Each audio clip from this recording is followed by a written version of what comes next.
Kami lanjutkan, Saudara. Berkaitan dengan apa yang terus dilakukan oleh kepolisian, memeriksa dan menyelidiki kasus tewasnya 6 anggota FPI. Ada Komnas HAM juga melakukan penyelidikan. Demikian juga terus mengawasi adalah Kompolnas. Pak Beni, saya begini, di bagian kedua ini kita selesai habis ini ngobrol, saya ingin masyarakat boleh kan berharap apa yang kemudian dilakukan oleh kepolisian ini dan juga oleh berbagai pihak lain termasuk Komnas HAM, ini pasti muaranya nanti adalah terang benderangnya kasus ini, sehingga publik kemudian tidak bertanya-tanya lagi. Arahnya ke sana dari kepolisian menurut Kompolnas juga sudah ke sana, Pak Beni, menurut Anda? Ya, yang pertama tentunya kita garis bawahi bahwa pengawas eksternal Polri Ya, itu tidak hanya Kompolnas, termasuk Komnas HAM, termasuk DPR, termasuk media, termasuk masyarakat, ya, kemudian dari LPSK dan Ombudsman dan sebagainya. Nah, ketika yang turun Komnas HAM, Kompolnas juga turun selaku pengawas eksternal, dalam hal ini tentunya apa yang disampaikan Kapolda, stressingnya, bahwa kami akan transparan, kami akan bekerja sama dengan baik, memberikan akses ya, secara seluas-luasnya, ini sudah awal yang bagus. Karena nanti kerja Komnas HAM tidak terkendala, semua bisa berjalan lancar, sehingga ketika nanti ada temuan-temuan Komnas HAM ya, dari yang pihak manapun ya. Ya, tidak ditemukan oleh Polri, ini bisa memberi kontribusi untuk menguak kasus ini secara terang benderang. ya, Dan itu bisa dikontribusikan dalam bentuk proses penyidikan. oke. Nah, kalau ini berjalan mulus, berjalan baik, maka diharapkan publik bisa melihat langsung bahwa Komnas HAM bekerja maksimal, Polri bekerja maksimal, kami pun mengawal terus untuk memastikan bahwa penanganan kasus ini dilakukan secara profesional, Ya. transparan, dan akuntabel. Oke, Pak Beni gini, jadi apapun hasil rekonstruksi kemarin adalah pegangan bagi publik untuk saat ini dari pihak kepolisian. Itu kepolisian bisa menerima masukan dari manapun, termasuk Komnas HAM. Dan itu bisa saja kemudian melengkapi, bahasa saya begitu deh, melengkapi semua puzzle berkaitan dengan peristiwa ini seterang-terangnya. Termasuk misalnya ada kesalahan prosedur misalnya dari kepolisian, sehingga kemudian publik sudah menyangka ini. Saya ingin Pak Beni kemudian mendudukan ini dengan persis begitu. Ada dugaan, oh ini polisi melakukan tembak jarak dekat, tidak berupaya melumpuhkan terlebih dahulu, tapi langsung mematikan begitu korban yang sudah tidak bisa apa-apa. Nah, hal semacam ini bagaimana kemudian publik nanti bisa mengetahui, oh prosedurnya memang sudah dijalankan dengan baik oleh kepolisian. Ini juga akan dijelaskan kepolisian dengan terang benderang, Pak Beni, nanti? Ya, jadi sejak kasus ini ditarik ke Bareskrim, Ya, pertimbangannya kan di samping TKP-nya masuk Polda Jabar, kemudian yang kedua untuk memastikan supaya penanganannya objektif, jangan dia yang Ya. lapor, dia juga yang nangani begitu. Ini sudah langkah yang bagus. Tapi Ya. ada poin penting yang disampaikan Kabar Eskrim ketika rilis. Kami membuka diri masukan dari masyarakat. Silakan laporkan, silakan sampaikan seandainya masyarakat punya informasi, punya data, dan sebagainya. Ini salah Ya. satu bentuk transparansi. ya, Partisipasi publik menjadi penting. Karena tadi kalau Pak Anam sudah berjalan 5 kilometer lebih, itu di TKP depan Novotel itu pada saat kejadian lampunya mati, lampu penerangan jalan mati, dan hujan. ya, Kita bisa bayangkan nggak di situ saksinya bagaimana posisi saksi lah kira-kira gitu. ya, Jadi memang ini dinamis sekali. Saya yakin partisipasi publik akan semakin meningkat ketika Polri membuka diri. Dan ketika akses dibuka, ketika nanti orang kemudian terpikir, oh pada jam itu saya lagi lewat, saya lihat ini. ya. Oh, saya waktu itu ada di sana, saya dengar ini, dan sebagainya. Ya, nah variabel-variabel itulah yang nanti mungkin akan memenuhi semua sebagai sebuah informasi untuk kejelasan kasus ini. Kira-kira gitu ya Pak Beni ya? Ya, memang mohon maaf, memang ini masalahnya tadi di era medsos sekarang ini semua orang bisa jadi Ya, pengamat, setuju. bisa jadi analis, Ya. kemudian Dan kita memang terlalu bahkan, banyak nonton film action kan Pak Beni. Jadi, nah itu dia. mohon maaf, Kalau jadi kita, kemudian bayangan kita itu kemudian bagaimana saya ingin kemudian kita semua yang mengikuti dialog kita pada pagi hari ini adalah ikuti apa yang semua dilakukan oleh kepolisian dan pihak-pihak lain. Nanti ini semua mudah-mudahan akan menyatu kepada muara yang kita harapkan tadi, gitu ya Pak Beni? iya, iya, iya. Ya. Mas Hoirul Anam, dari pemeriksaan, bukan pemeriksaan sih ya, mungkin kalau ia disebut sebagai pemeriksaan adalah meminta klarifikasi data dan lain-lain oleh Komnas HAM dari Dirut Jasa Marga. Orang bertanya CCTV-nya, seperti berubah-ubah gitu Jasa Marga ini. Jadi sebetulnya ini ada CCTV-nya dan akan diserahkan ke Komnas HAM atau bagaimana sebagai perkembangan? Boleh kami tahu sedikit, Mas Hoirul Anam? Ya, kemarin dalam penjelasan oleh pihak Jasa Marga, kami tidak hanya dikasih penjelasan, tapi kami diberikan juga barang bukti berupa hard disk yang isinya sedang kami lihat dan kami tambah permintaan beberapa informasi dan keterangan. Ya. Dan hari ini tim saya juga akan ke Jasa Marga. Tapi lepas dari itu begini, kemarin itu yang menarik adalah sebenarnya ada komitmen dari kepolisian, Kalau Komnas HAM itu kan bukan masukan. Karena Komnas HAM ini bekerja berdasarkan Undang-Undang 39 Ya. dan melakukan pemeriksaan. Bahkan kemarin itu bukan undangan loh, kemarin itu pemanggilan. Jadi memang statusnya adalah pemanggilan. Kenapa pemanggilan? Kalau nggak datang ya kami panggil paksa, kami minta otoritas dari pengadilan, Ya. kami akan panggil paksa. Karena itu memungkinkan untuk itu di kewenangan Undang-Undang 39 yang dimiliki kewenangan oleh kami.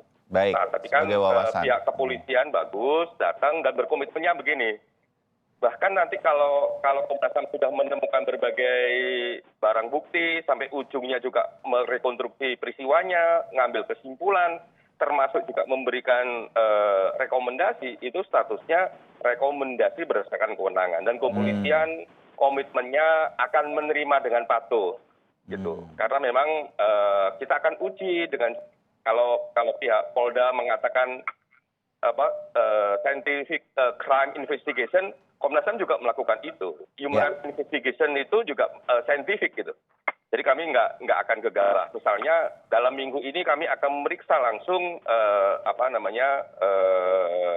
mobil misalnya, dan juga akan memanggil lagi pihak yang melakukan otopsi misalnya. Nah ini kami akan lakukan itu untuk menjamin human rights investigation yang basisnya tidak hanya nilai-nilai hak asasi manusia, tapi juga basisnya harus saintifik. Itu yang pertama. Yang kedua, kami Komnas HAM terima kasih kepada masyarakat dan sekaligus berharap kepada masyarakat, tunggulah semua proses ini terbuka dan tidak perlu membangun opini, terus juga apalagi sampai mendorong segregasi sosial.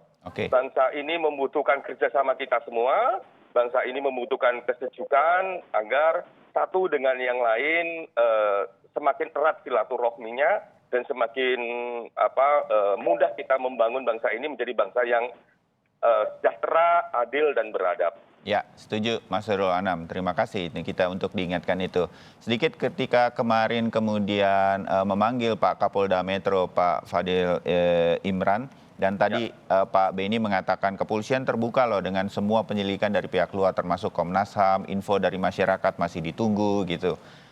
Suasana kebatinan kemarin ketika bertemu langsung dengan Pak Kapolda, suasana bahwa kepolisian dalam hal ini Polda Metro Jaya menerima masukan, itu terasa juga nggak Mas Hoirul Anam?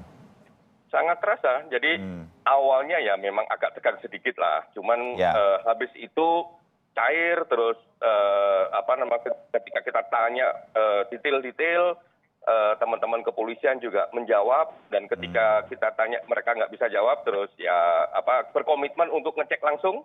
Karena kami bilang kami butuh penjelasan yang runut, yang logis. Ayo kita sama-sama melihat barangnya.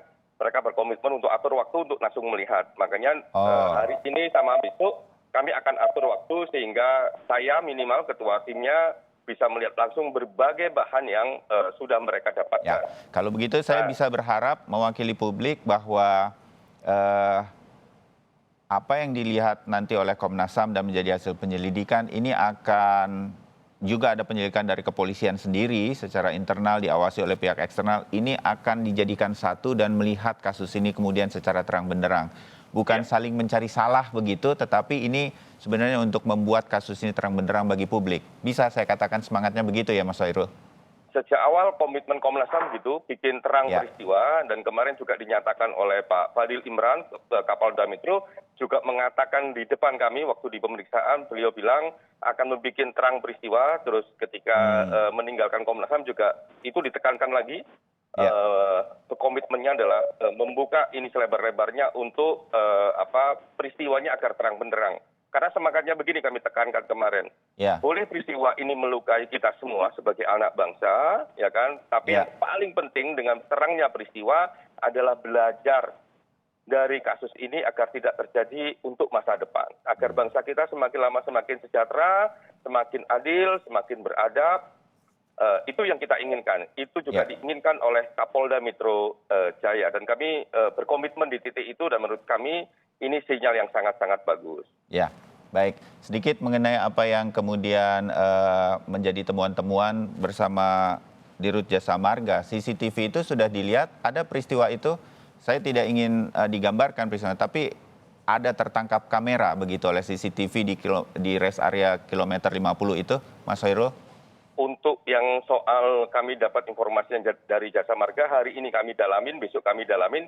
Cuman kami akan gambarkan sini. Kalau ini temuannya Komnas HAM sendiri. Ya. Jadi CCTV di rest area 50 itu jaraknya kurang lebih 100 meter. Oh, cukup Kami jauh. ukur itu. Ya. Jadi kami ukur itu Ke 100 titik meter. lokasi kejadian atau TKP? Iya, di rest area 50. Saya nggak ngomong TKP karena Komnas HAM juga punya TKP yang lain. Oke. Di rest area 50 itu jaraknya kurang lebih 100 meter. Makanya saya sampai di situ 2 malam berturut-turut untuk melihat situasi malam, situasi cahaya dan lain sebagainya, situasi keramaian di situ, sehingga kita sebenarnya bisa ukur apakah kalau seandainya CCTV juga maksimal berfungsinya itu bisa melihat ataukah tidak. Itu juga kita bandingkan ketika kalau itu siang hari kayak apa, malam hari kayak apa, sore hari kayak apa. Nah, itu sudah diambil sama Komnas HAM logika bagaimana bekerjanya CCTV. Ya. Nah, memang terus kami dalami dengan keterangan kemarin dari Jasa Marga, termasuk kami meminta titik 0 sampai titik yang nggak bisa kami sebutkan titiknya. Karena itu sangat krusial bagi kami. Oke. Setelah kami dapat nanti akan kami akan sebutkan di publik, biar ini tidak ada gangguan penyelidikan kami. Ya. Jadi titik-titik kamera yang memungkinkan dari Jasa Marga itu untuk kemudian ada kemungkinan titik-titik yang diselidiki oleh Komnas HAM sebagai lokasi-lokasi itu tercover oleh CCTV. Ini semua nanti dijanjikan Jasa Marga akan diserahkan ke Komnas HAM untuk dilihat. Kira-kira begitu Iya. ya? Tidak hanya dilihat, janjinya juga diberikan kopinya. Dan itu menurut saya juga kami terima kasih atas komitmen Jasa Marga, dan kami terima kasih juga sudah diberikan beberapa video yang kami butuhkan. Kemarin kami dikasih sama teman-teman di Jasa Marga. Ya, menurut Jasa Marga ini pernah juga diminta oleh kepolisian atau baru Komnas HAM yang meminta, Mas Hoirul? Ya, kepolisian juga meminta, tapi permintaan kepolisian dengan Komnas HAM ada yang berbeda, ada yang sama. Oke. Titiknya ya. Titiknya. Oh, jadi titik yang diminta oleh Komnas HAM mungkin lebih banyak, misalnya begitu? Secara materi lebih banyak. Ya, oke.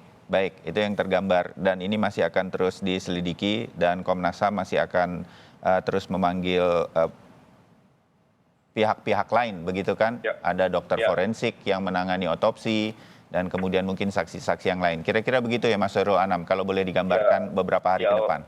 Iya, forensik, ya balistik nantinya. Terus ada beberapa ahli lain yang belum bisa kami sebutkan di sini karena kami akan cek dulu raw materialnya, agar ketika kami mengundang ahli itu akan memberikan satu informasi yang utuh dan pandangan ahli yang juga komprehensif. Ya, perkiraan selesai apa yang akan dilakukan oleh Komnas HAM ini berarti kapan? Awalnya semangat kami nggak lebih dari 3 minggu, tapi karena ternyata yang kami dapat juga lebih banyak. Oh, Kayaknya target 3 minggu itu juga nggak akan terlampaui oleh kami. ya, Padahal kami udah hampir 5 hari ini ya kurang tidur seperti sama dengan Pak Beni. ya, Utak-atik bahan, terus turun lapangan, uji lagi, turun lapangan, uji lagi, manggil orang, ketemu orang untuk minta keterangan dan lain sebagainya. ya, Kok semakin lama semakin banyak. ya. Dan Jadi ya temuan ini akhirnya harus dikembangkan, maka kemudian ada Iya. pemanggilan ke pihak lain, kira-kira begitu. betul, Oh, semangat untuk maksimal 3 minggu pasti nggak akan tercapai. oke. Tapi kami tetap semangatnya adalah semakin cepat, semakin bagus, semakin terang peristiwa ini akan semakin membuat kita bijak, sadar, dan doa kita semua Ya, agar tidak berulang kembali dan bangsa kita semakin baik, demokrasinya semakin baik, semakin sejahtera, adil, dan beradab. amin. Mudah-mudahan begitu. Pak Beni, Kompolnas terus akan mengawasi kalau penyelidikan di kepolisian ini selanjutnya setelah rekonstruksi kemarin yang diikuti langsung oleh Pak Beni, itu akan ada apa lagi dari kepolisian, Pak Beni? Ya, tentunya dari proses rekonstruksi itu menjadi satu tahapan penyidikan. Ini juga karena kita menampung masukan dari masyarakat, Polri juga menampung masukan dari masyarakat. Karena kami di Kompolnas juga menerima saran dan masukan dari masyarakat. Ya, Ketika nanti ada masukan yang relevan dan memang berkaitan dengan masalah itu, tentunya hal tersebut akan kami sampaikan ke pihak penyidik. Kemudian kami juga memantau terus, memonitor terus jalannya penyidikan ini. Jadi saya sepakat dengan Pak Khairul Anam, kata ikan cepat, ikan gabus. ya. Makin cepat, makin bagus. Ya, Pak Beni, kalau di kepolisian nanti penyelidikan di kepolisian kan sudah mengatakan A, B, C begitu, dan kemudian ada temuan yang bertolak belakang dengan A, B, C, kemudian ada tambahan juga D, E, F begitu. Itu biasanya apa yang akan atau bisa dilakukan oleh kepolisian? Bisa menerima ini dan kemudian mengakuinya dan kemudian mengembangkannya sebagai penyelidikan atau seperti apa, Pak Beni? Ya, kita selalu positive thinking ya. Ya. Jadi ketika masukan itu punya dasar kuat, punya argumentasi kuat, punya fakta yang kuat, kenapa tidak dalam rangka membuat terang peristiwa ini, itu pasti diterima, kemudian ditindaklanjuti. Sekali lagi, bahwa saksi di lapangan itu tidak spesial menyaksikan peristiwa. Ya. Sambil lewat, dengar belakangan. Jadi sebagai contoh begini, enggak kok saksi cuma dengar 2 tembakan, padahal kan tembakannya lebih. Saksi ini kan enggak spesial dengar tembakan, Ya. sambil lewat.